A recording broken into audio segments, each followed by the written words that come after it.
going to go into the Q&A session. Let's start with you, ma'am. My name is Angela. So my question is for CCMA. What we are told is that when you lodge a case at the CCMA, it goes on your background. So whether you win or you lose it, when you go seek employment, at another organization, they can check if you've ever actually referred a matter to the CCMA. Okay. Thank you. Next question. My name is Andrew Liu, chairperson of Gauteng BMF student chapter. My question is, how do we, for the entire panel, the feeling of urgency that we might have as young professionals, how do we keep on having that feeling when our fellow black young professionals, some of them might lack that? They might see you as a person who, hey, when are we born, or you want to move along quickly. You're not working with the team, and then you might end up lacking support surrounding that. And then the other question is the line between being courageous and arrogant, or brave and rude, in the sense of maybe salary increase. I mean, I'm doing my final year, and I work at an auditing firm. So I don't have a trade union, but I feel like my salary is not enough, or my compensation rather, is not enough. So I go in and I tell them, hey, it's not enough. So some of my colleagues might be like, but no man, you can't do that. You must just accept what it is. So how do you distinguish a line between that? Thank you. Thank you, Mr. Liu. Yes, sir.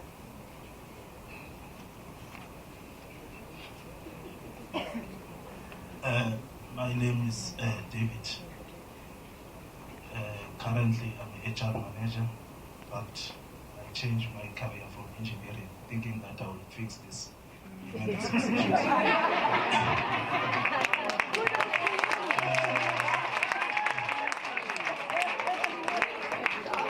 I just want to comment and to say to the professionals, I want to challenge you colleagues to start either be part and parcel of workers' forums or join the unions. Besides that, these things we're talking about here, you are not going to succeed because people are sitting at the boardrooms taking decision on your behalf and you don't have representation. Two, to the commissioner there, because I've seen it. I fought for workers before I become an HR firing workers now. My challenge that with commissioners during conciliation, and that's why we're losing battles. When you realize that a black person has got a case, commissioners encourage black people to take settlement and leave companies. We are not going to win these battles. Commissioners need to change.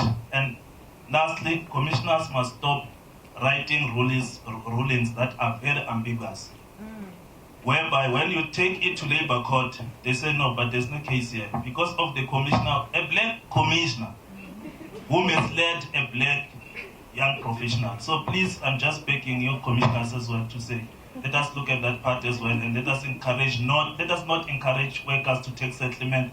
Let them fight their battles so that we show whatever we want to show to say we have got a case here. Thank you. We'll start with your question around does the records or my future records wherever I go show that I went to the CCMA and after the company?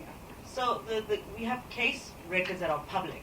So it's not something that's, it depends on what the company decides to put on your or note when somebody calls for a reference. It's not something that's just like click, click, click, this is an award. But I mean, what I'm saying is our arbitration awards are public.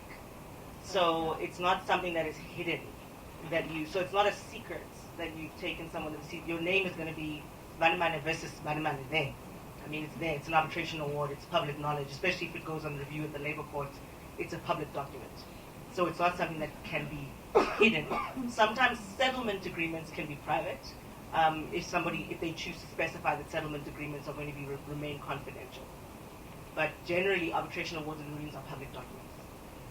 And then, can I just... Mr. Liu's question, yes. I think I'm going to leave that question to the others, because I've got a lot of questions.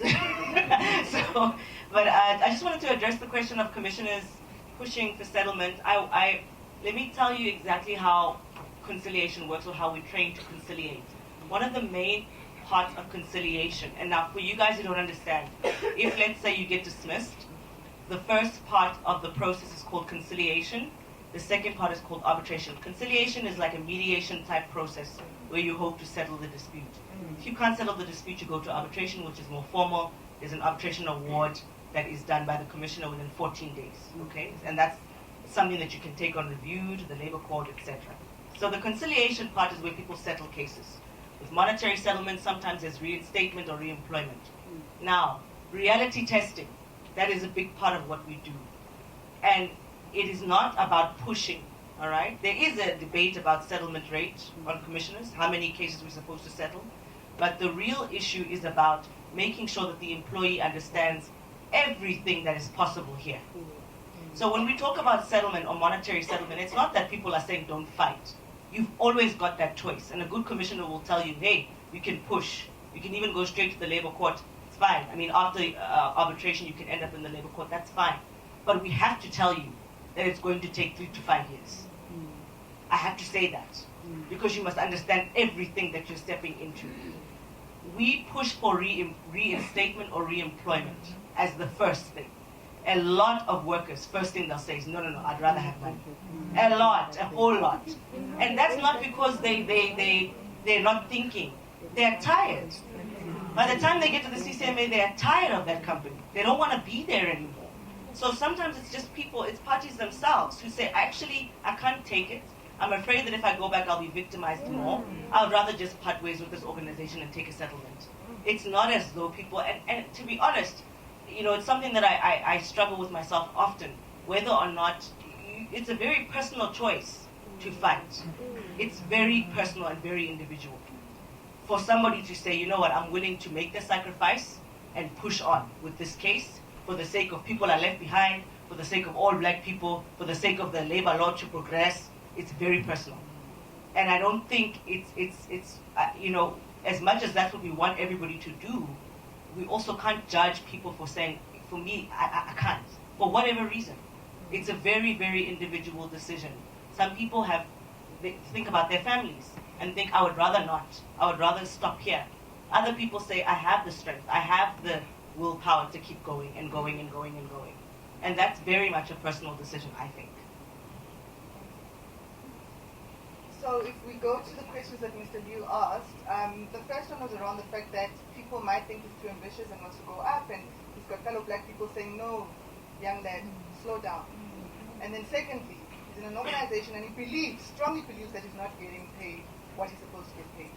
How do you then go to HR and ask them and actually inquire around that and actually maybe get to a point of agreement and say, but I'm not getting paid what I should be getting paid?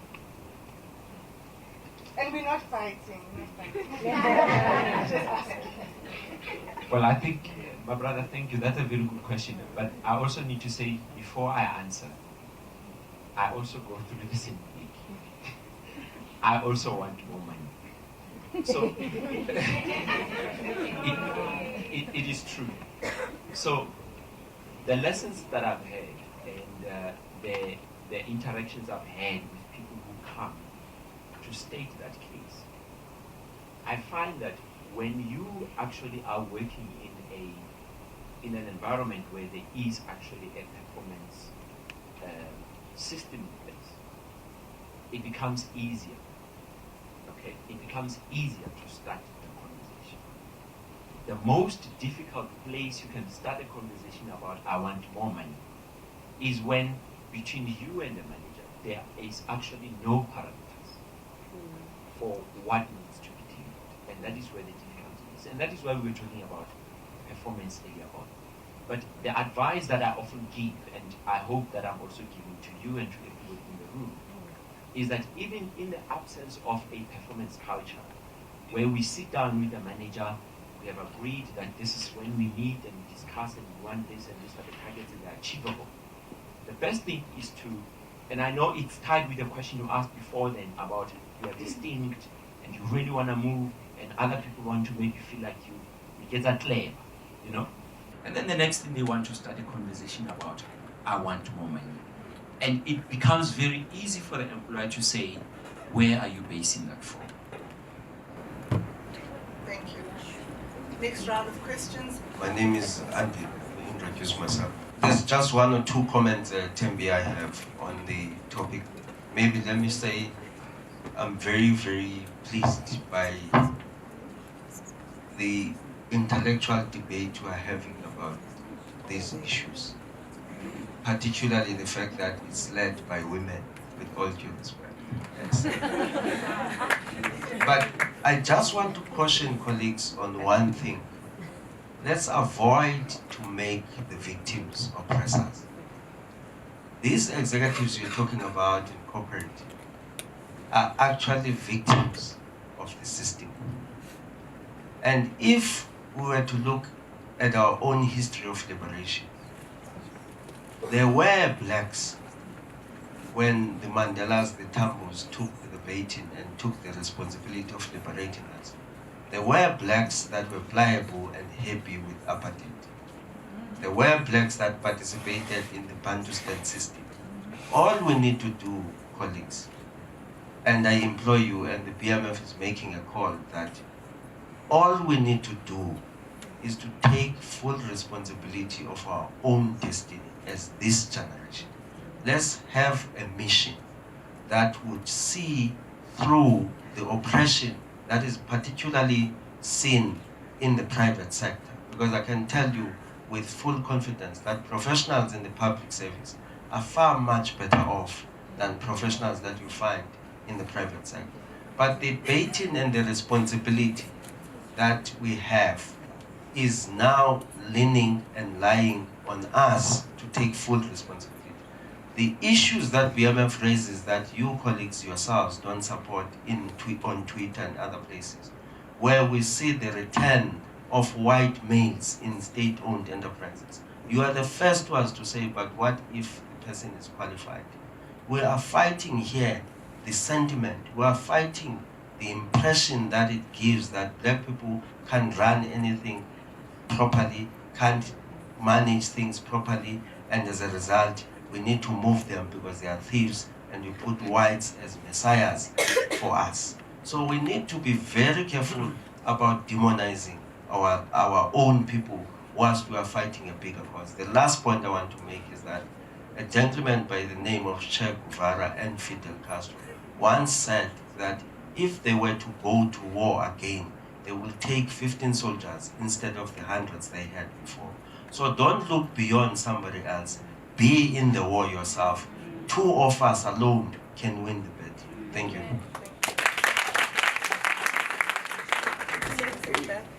Can you hear me? Yes, okay. Okay, my name's Lena. I had a situation once in a time where I was promoted and I felt, going back to salaries, that my compensation wasn't what I desired or what I thought was fair. So I don't know if it's a brave thing or a stupid thing, so I approached one of the top managers and I wrote on a piece of paper exactly why I felt that I deserved more remuneration, because I knew the level I was going to demand much more. So I actually went and I had a conversation with him, and I was actually told that, because he obviously asked me, what are you on now? So I told him, and then he said, well, you're at the very bottom of, I must admit, you're at the very bottom of the salary band. And then he said, there are people on your level that well, comparing you to other people on your level, you're doing better, some are getting paid more, but you know, the whole thing of there's approvals and only so much percentage at this time, and you know, next year, this time we'll talk again. So I just want to know, salary bands, does such a thing really exist? And I felt really, I don't know, because you said you're at the very bottom of the salary band. So I was just, I walked out of there like what? And then he saw the paper in my hand and he was like, what is that? So I said, no, these are just points that, you know, to explain why I feel I should get more. And then he was like, oh, I thought you were thinking of resigning, you know? So yeah, my question's basically salary bands. Okay. Do they really exist? And Okay. The lady with the white. Yes, with the white jersey. I'm Simpiwe. My issue is with us black professionals. I think we joined, especially within the audit firm sector, we of the opinion that we are not part of the problem and that we cannot assist. So often, my issue is also with the black males. What are the black males doing to bring up the black women, empower them? We often find ourselves earning way less than our black men. And we often find ourselves fighting that.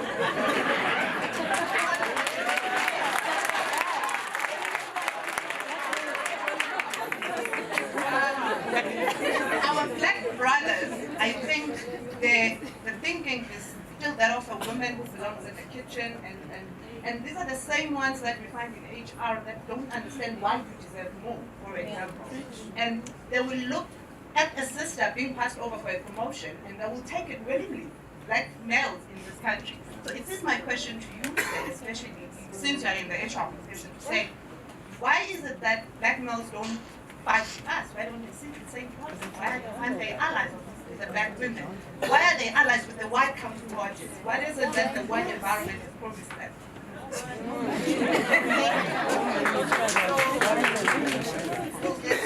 Sihle, you've been through the whole salary band thing. You are here, but you should be there. How did you navigate that, or what is your suggestion today? It's always a very tricky thing. I mean, when I was doing my whole grievances around my remuneration, I went as far up as the group executive for remuneration. And I remember sitting in this room with this white woman and explaining to her in painful detail why what I was earning was unfair. I was a level 12. There were people in a level lower than mine, so 11, who were earning more than me. My workload was far more than what people at my same level were doing. I was producing better results. I was overshooting targets. In this one particular year, I overshot targets by like 700%. That was not good enough to justify an increase in my salary. And she would say to me, but all of you got a 6% increase this year, so what's the problem? 6% of 100 Rand and 6% of 10 Rand are not the same thing. Or you hear things like, oh, but the person who got the highest bonus was a black person. So, what the hell am I supposed to do with that? Is he gonna give me a cut? You know? And I remember, oh, I almost name dropped. Girl, we're trying to get sued. So I remember I even said to her, one of her other defenses was to say, I mean, I'm the head of remuneration, but you don't see me demanding to earn the same amount of money as the group CEO. And I said to her, the first problem you have is thinking that your job and the job of the group CEO is the same thing. So how are we even having this conversation? And organizations do that. They try to find caveats that they can use to hide behind the fact that they are underpaying you. And this is something that we are forced to deal with. So my advice, and this is something that a lot of people ask me about on social media especially, is research what the industry standards are. What are people earning? Reach out to recruitment companies. Find out what the standards are for people who are in your role. Understand what your job is, how you progress through that, and what that means for you financially. And be able to motivate for that. And it's very difficult. You know, we talk about legislation, right? Equal work, equal pay. One of my biggest gripes. Because organizations are not transparent about what people are earning. So how do you enforce it? How is it implemented? Labor departments are not actually making sure that organizations are, adhering to this legislation. So we're still stuck with that same problem. But equip yourself with information, as much information as you can, so that when you do go into these conversations, you have them with your whole chest, because you deserve to be there. You have the skills. You have the knowledge, you deliver the results. Don't be afraid to have the conversations. That's where it starts. Sometimes it works, sometimes maybe it's an opportunity for you to be looking elsewhere, but have the conversations. I think that's the most important thing. But I also want to come back to Andila's comment, which I'm actually very happy that you raised, because I think the issue around us not making the oppressed the oppressors I think we need to be very careful about this narrative, because when you are put in a position, you have a responsibility. What are you doing with that responsibility? And until we get to a point where we're dealing with the what and not the who, we're never going to get anything done.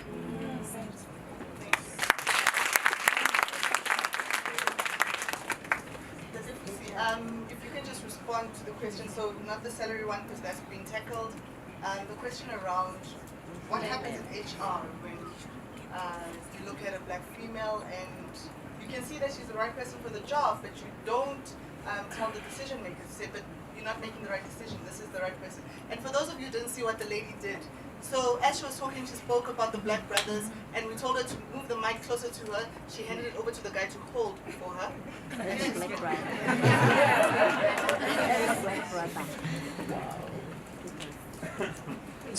So, Tim, if you allow me, there's two questions that I will combine. It was the question from my sister there, and then the one that came from when you spoke about audit firms.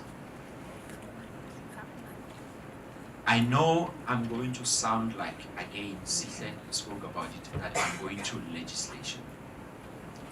I want to share my own controversial view, and I will own it. If I'm going to be disowned by HR profession from today, it's fine. We deal with a lot of salary disparities, not just across race, not just across gender, but even people with disability and so on. We set out employment equity plans, we report, we do all of that. It's legislation, it's there. But the issue is not there. Salary bands are really there to guide how remuneration should be structured fairly for everybody. But the problem with how we do not implement that is not in the boardroom. It's not in the office. It is a social engineering perception that we come with from outside, as Sihle has said. So for people to come in the room and say, this female has to earn like the male person or even more because she's equally competent, it is not something that comes from the boardroom. It is something that comes from an HR person who has an understanding that a female person is a person. So the problem is that we look at legislation as, and that's the problem, we comply. Corporate white South Africa masters compliance of just laws. So we just do things to comply. And we know the loopholes. So I'm here to say, when we set out, there is under the code of good practice, there is something we call income differentials. If you look at how it's put together, it's what we say in here, that it's averaged. So in other words, it's not told that the CEO is earning this, you earning this, everybody's earning this. And I think until we make salaries public, whoever came up with the idea in this world that salaries are confidential, are private, that person taught us to oppress one another to this day. Salaries are supposed to be public in the same way that CCMA cases are made public. What is wrong with you knowing that I earn 10 rands? As to what I do with my 10 rands, it's nobody's business. But let me explain to you why we are where we are. Big business lobbies with a lot of money to even threaten the Department of Labor that will take you to court. There are a lot of boundaries that the Labor Department always tries to come up with, because the Commission on Employment Equity always releases every year where the loopholes are, where people are becoming sophisticated and so on. And when they start to push those boundaries, big business takes the Department of Labor to court. So the narrative is not where you and I are. The narrative is the monopoly that exists. Sisi, you talk about whether what you did was correct or not. I have done exactly the same. I have seen people writing and saying, I do not think I deserve this, and I deserve this. And you have to state your case. Sihle talks about it herself. And unfortunately, if you are not talking to people who are committed to actually driving equity in the workplace, you will get the comments that she spoke about. And again, it takes me back to what I said when I said, what kind of the caliber of HR people and managers that we bring up is where the problem is. And anybody here who says black people oppress one another is not wrong. We do. We are so over-educated as HR people on systems and all of that, so we imbibe them without critically questioning them. So we take them as systems, we want to implant them in a black community culture, and they don't work. Because at the end of the day, you realize that all you've done was to close off and you keep the buffer as it is. You can justify it with the theory, with the peer-reviewed documents, you've done your masters and all of that, but when you remove all that facade, the question you should ask is it really opening the floodgates for everybody to be equal? And if it doesn't, therein lies the problem. And I have to admit, there are places where you can fight until you are blue, you'll be victimized. I want to pose a question to black people. You are all talented here. You all have the skills.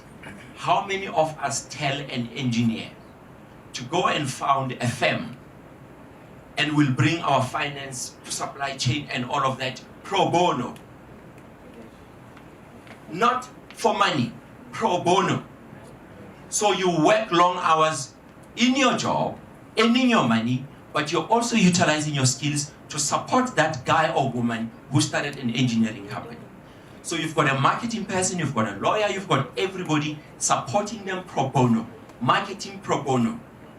Because the other thing is, corporate South Africa does not exist with buildings. It is profit. It is sales. It is the suits we are wearing. It's the cars we drive. We buy them. What will happen if we stop buying those cars and we buy her car? You change the whole transformation debate.